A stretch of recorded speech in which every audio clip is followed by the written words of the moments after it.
Al Pacino, at 84 years old, his name still carries the weight of cinematic royalty.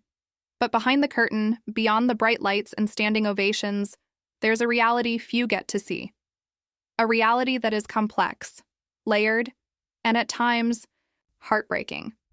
For decades, he was the king of Hollywood, the embodiment of raw talent and an unstoppable force on screen.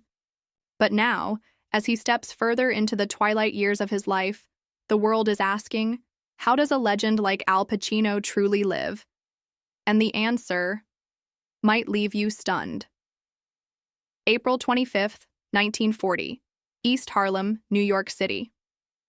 The world had no idea that a boy named Alfredo James Pacino, born to Sicilian immigrants, would one day change the face of cinema forever. His childhood? Far from glamorous.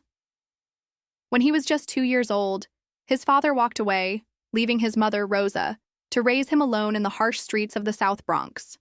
Money was tight, hope was even tighter, but Rosa found solace in the movies, and she passed that love on to her son. Little Al would sit in the dark theaters, completely mesmerized by the moving pictures on the screen, unknowingly being pulled toward a destiny that would one day make him a global icon. But reality wasn't so cinematic.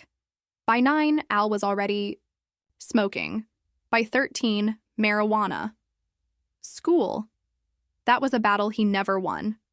Expelled from multiple institutions, he eventually found himself at the High School of Performing Arts, a place that should have been his sanctuary.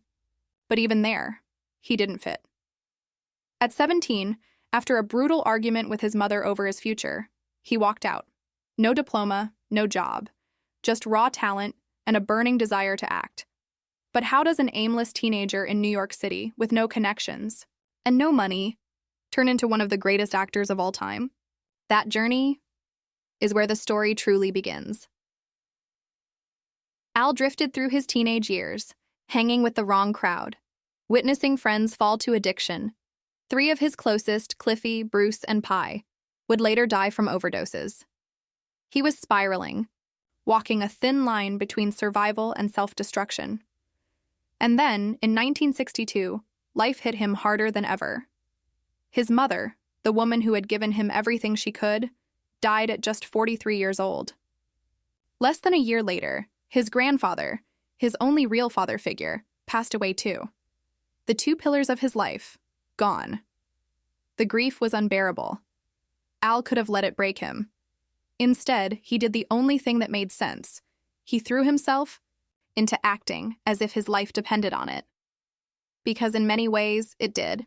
He worked odd jobs, janitor, busboy, messenger, just to afford acting classes at HB Studio in Greenwich Village. He had no money, sometimes no place to sleep. He'd crash at friends' apartments or even stay overnight in theaters when no one was looking. Hunger, exhaustion, desperation. These were his daily struggles. But then, in 1968, his talent finally forced the world to notice him. The off-Broadway play, The Indian Wants the Bronx, changed everything.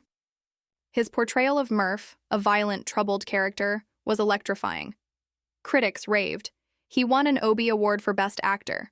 And more importantly, Martin Bregman, a powerful manager, saw something in him. Something special, something Hollywood needed.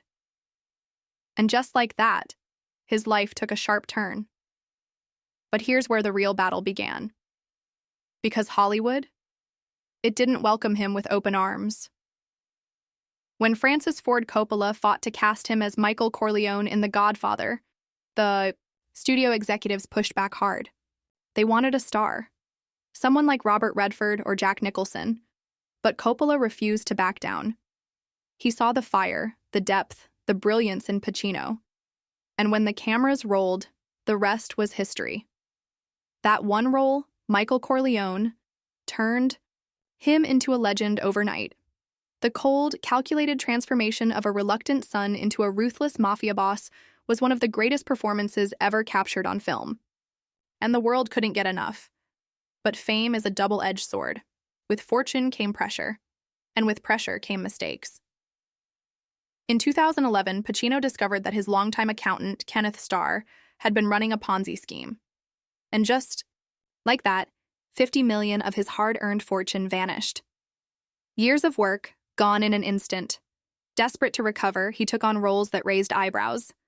Jack and Jill, 2011. He later admitted he only did it for the paycheck. But here's what separates Pacino from the rest. He never let failure define him. He kept pushing, kept creating, kept proving why he was, and still is, one of the greatest actors of all time. His personal life? Equally unpredictable. He had high-profile romances, Diane Keaton, Beverly D'Angelo, Kathleen Quinlan, but never married. In his 2024 memoir, Sonny Boy, he admitted he never saw marriage as something that suited him. An entrance to the pain train, he called it.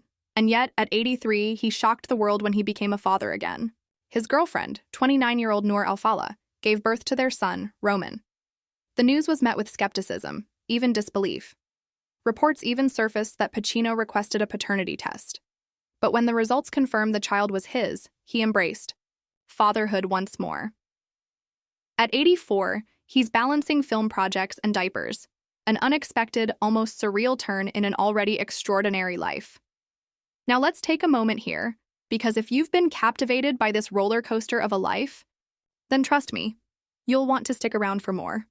So before we continue, go ahead and hit that subscribe button, because this is just the beginning of the legend's final act. Still, for all his success, there have been dark moments. In 2020, Al Pacino faced something even he couldn't control: death itself. His heart stopped. Paramedics brought him back.